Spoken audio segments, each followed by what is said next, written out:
Hello guys, welcome back to my channel Mamra ব্লগে তোমাদের সবাইকে স্বাগতম জানাচ্ছি। তো সবাই কেমন আছো? আশা করি ভালো আছো, আর আমিও ভালো আছি।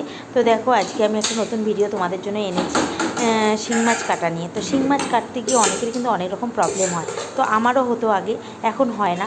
তো যে হয় না কেন, সেটাই তোমাদেরকে আজকে দেখাবো। তো চলো দেখো, শিং মাছটা আমি কীভাবে বের করলাম বালতি থেকে। জলের বালতিতে ছিল শিং মাছ, তো আমার ছেলেদের জন্য আনা হয়। তো আমি তিনটে শিং মাছ বের করলাম। ওই হাতা আছে, হাতা একটা নিতে হবে, হাতাটা নিয়ে বের করতে হবে। তো বের করলাম, করার পরে এই গামলাটার মধ্যে আমি লবণ দিয়ে দিয়েছি আগেই। কিছুটা লবণ দিয়েছি, মাছগুলো ওই লবণের মধ্যে রেখেছি। তো যাতে শিং মাছগুলো একদম অজ্ঞান হয়ে গেছে, এগুলো কিন্তু একদম মরে যায়নি, অজ্ঞান হয়ে আছে। এগুলোতে কিন্তু জল দিয়ে দিলে আবার তাজা হয়ে যাবে। তো শিং মাছের তোমরা তো সবাই জানো, শিং মাছের অনেকক্ষণ প্রাণ থাকে, কারণ এই মাছ ডাঙ্গার মধ্যে অনেকক্ষণ বেঁচে থাকতে পারে জল ছাড়া। তো এই মাছ না রান্না করার পরও, কড়াইয়ে দেওয়ার পরেও কিন্তু তেলে ভাজার সময় কিন্তু একটু একটু করে লাফাতে থাকে। তো দেখো, শিং মাছটা আমি কত সুন্দর করে কেটে নিচ্ছি, একটুও লাফাচ্ছে না আর একটু নড়ছেও না। তো তোমরা দেখতে পাচ্ছ।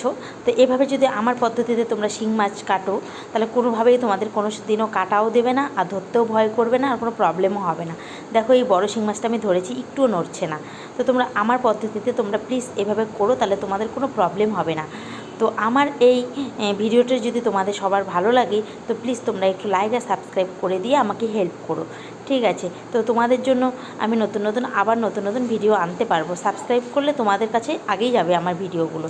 তো আমার ভিডিওটা এখানেই শেষ করলাম, টাটা।